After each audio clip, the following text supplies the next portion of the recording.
Welcome to Around the Weird. Here's your host, the museum curator of the strange and unusual, Mr. Nothing. Thank you, mysterious voice, and welcome back to Around the Weird, a booktube channel where I talk about all the unusual and out of the ordinary literature that I've found in my travels. Today, I don't want to talk about a specific book that I read, but rather I want to recount what I read in May and what I plan to read in June. I read quite a bit in the month of May, more than in previous months, which I really enjoyed. It felt like I was kind of on a start-stop kind of pace, where I wasn't reading nearly as much as I wanted to over the past couple months. But I feel like that was changed in May. Although another problem is I feel like I didn't read a lot of good things in May. They were so-so. They reached great heights, but they didn't quite land, which I feel like I saw with like Algorithms of Oppression, as well as You Can't Touch My Hair. Like solid books, but not stuff that I'll be like thinking about for quite some time. But hopefully that changes in the second half of the year. I think I'm around 50 books right now. My goal for this year is 75. I'm probably going to way surpass that. But I think at this point it's not really the number of books that I'm reading. It's more the quality. And so I'm hoping to find a lot more quality books in the second half of this year, especially with like, because like, I want to read like books like Stoner or like A Light in the Dark or House of Leaves, books that like made me feel very strange, or not very strange, but like made me feel something, like left a lasting impact on me. And I don't think I've really like encountered many of those books that this year. Like one of them, and that's Beautiful Country by Xian Julie Wang. Pretty solid book, but that's just one of them. And like I want to encounter more of that. So hopefully that's my goal in the second half of this year. But without further ado, let's talk about the wrap-up in TBR. I'll do the wrap-up first, then the TBR, and then we'll move on from there. In terms of the May wrap-up, I read quite a few books in the month of May, as I was saying before. One of them was Lady Chatterley's Lover by T.H. Lawrence. I thought it was pretty good, if a little bit disappointing. That's what I was talking about with the reaching great heights and yet not really landing, because like T.H. Lawrence writes a lot about what is it? Strikes, not necessarily strikes, but class issues and feminism. Not really feminism, but more so women's liberation. But it's all done with a weird perspective where I'm pretty sure he doesn't really side with the lower classes in British society. And also he presents women's liberation from a male's gaze, which just feels off. Like it feels like it doesn't quite sync up with what the book could be. And I guess I'm expecting the book to be more than it is, but it is still pretty good. And so like I did have a positive experience with it. I also read You Can't Touch My Hair, which was by Phoebe Robinson. Pretty solid book, pretty funny, but not much substance to it. Alts-wise, it's more like her riffing on certain things in society, and I don't know. I guess I expected more of an examination of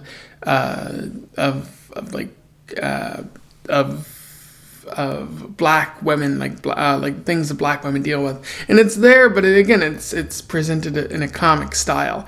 I don't know, maybe not everyone can necessarily joke about these things, or you have to joke about these, or otherwise it'll destroy you, or something like that. But still, it was fine. I also read Algorithms of Oppression, which was part of the book club read that I did for the month of May for Bevan. I thought it was a necessary read, even if it didn't it felt a little bit dated, and the author even acknowledged that it felt a little bit dated, because she was talking about Google coming from like 2012 and the issues that face Silicon Valley, and right now in this present moment there's a whole bunch of other kinds of issues from Facebook, Twitter, Elon Musk, a whole bunch of different sources. And so complaining about like Google's search history issues is like a very real problem, but there's so much more. So a pretty interesting read, but still, I think in the future, you might be better off picking something that came out more recently that highlights, maybe how Google has changed since she wrote that book in 2017. I also read Royal Wedding by Meg Cabot, which I thought was dreadful. Again, as I keep saying, it always amazes me how Meg Cabot simply refuses to ever write about conflict. She takes the easy way out every single time, and it just feels like she doesn't really know what she's writing about. Like, she has an idea at the start of the story, but it quickly peters out, and by the time she gets to the end, she's like, oh, like, I have to actually write about something, so she quickly infuses like a couple ideas and blurs through them and forgets to add any actual conflict.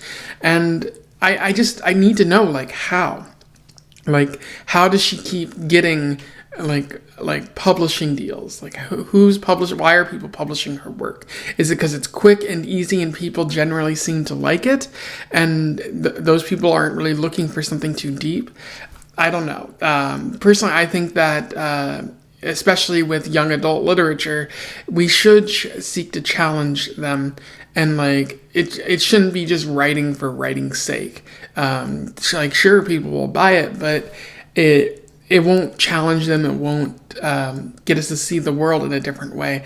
And I feel like you could do that with the Princess Diaries series, because you already have Mia thinking about social justice issues. Why not go a little bit further and explore other aspects there? And Meg Cabot doesn't want to do that. And I feel like if I expect her to do that, I'm always going to be disappointed with her work. I also read Braving the Wilderness by Brené Brown. Pretty solid. It made me feel a lot of things, especially because she talked about vulnerability and the idea of belonging, and those are issues that I've always struggled with on my own. So it felt like a great opportunity to learn and move towards a place where I feel like I belong and where I can be vulnerable around others.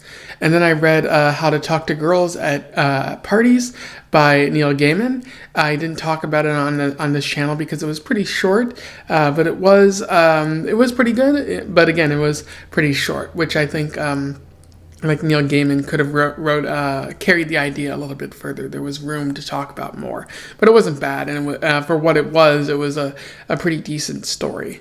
And then I read Eat Everything Before You Die by Jeffrey Paul Chan, which was boring, really. Like, I feel like it was just meandering, going nowhere. It tried to focus on the life of a Chinese man who was orphaned and lived with his uncle. And there's a lot of interesting ideas there, especially about the history of Asian Americans in America. But it just petered out. Like, I feel like Jeffrey Paul Chan just rushed to the ending, and it wasn't very much fun for me. So I didn't talk about it on this channel because I didn't have a lot to say, and I don't really know like it wasn't bad enough to worth shitting on, and it wasn't good enough worth discussing. So, that should give you an idea of what I thought about it. And then I also read Volume 1 of the Scott Pilgrim series by Brian Lee O'Malley, which I thought was a lot of fun, and I am very much looking forward to finishing this series pretty soon. Or going through the series pretty soon. Then I also read a number of short stories through the month of May, including Who Goes There by John W. Campbell, which I thought was intriguing, but ultimately my issue is that I think that the story, which is the basis for the Alien or the Thing movies, I think the movies do a better job of telling the story than the book itself. And I think it's just because whodunits or like the alien horror, like this feels more like a lot of setup than actually getting to anything or illustrating like how you could use the whodunit or who is the mysterious alien monster thing. Like, I feel like the author could have done a little bit more of not just having tension, but exploiting that tension, using it to like show how everything is going wrong or something like that. I also read What Language Is That by Akpan, which I thought was a good read, if a lot of sad, especially highlighting, how two people across cultures, across religions could be friends, but ultimately because there are religious differences between them, and because the country, like a country that they're in, might have those two groups fighting, they eventually lose that friendship. And so it's like we often create these imaginary categories that divide us, which again, that was what Brene Brown was talking about, and so it's interesting to see how those two are connected. But yeah, I really enjoyed it. I do think it's worth seeking out. I also read All You Zombies by Robert Heinlein, which I thought was super cool. Probably the best short story that I read for the month of May. I definitely recommend, if you read only one thing that I recommend this month, let it be All You Zombies. I thought the time travel element was really cool, and the sort of like philosophical and science fiction ideas that Robert Heinlein touches upon, and then serve as like the foundation for science fiction in general. Like, I thought that was pretty amazing. So definitely worth reading. And then I also read What I Have Been Doing Lately by Jamaica Kincaid. I thought it was pretty good, although the more time that passes between when I read it and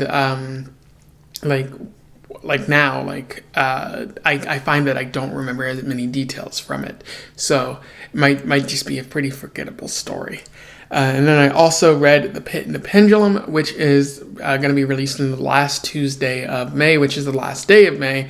And spoiler, but I really enjoyed it. Edgar Allan Poe is a genius, and is there's a reason we talk about Poe so much.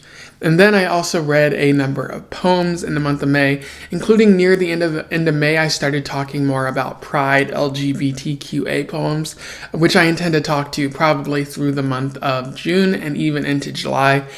So be on the lookout for that. And if you have any recommendations for Pride-based poetry, send them my way, as I would love to encounter some new poetry that I haven't found before. As for my TBR for June, what do I intend to read?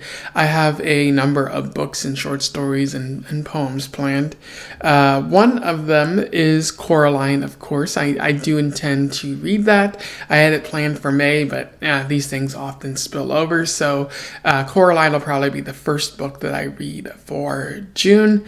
I also plan to read We Need to Talk About Kevin by Lionel Shriver, I believe is his name. This is actually a recommendation from Bevan, who doesn't have a booktube channel, but she should get one soon. I've already read like 100 pages in, and it seems like it has the potential to be a game changer for me, which is, again, what I was looking for, what I've been complaining about. But, it all depends on how Shriver chooses to end it, and I know endings aren't always the most strong in books. It's really hard to write a decent ending, but I'm really enjoying it so far, and I think that's what matters. And again, shout out to Bevan for recommending such decent books. I can't wait to talk about it on this channel, because I already see like a lot of things worth discussing there. I also have a book club read lined up.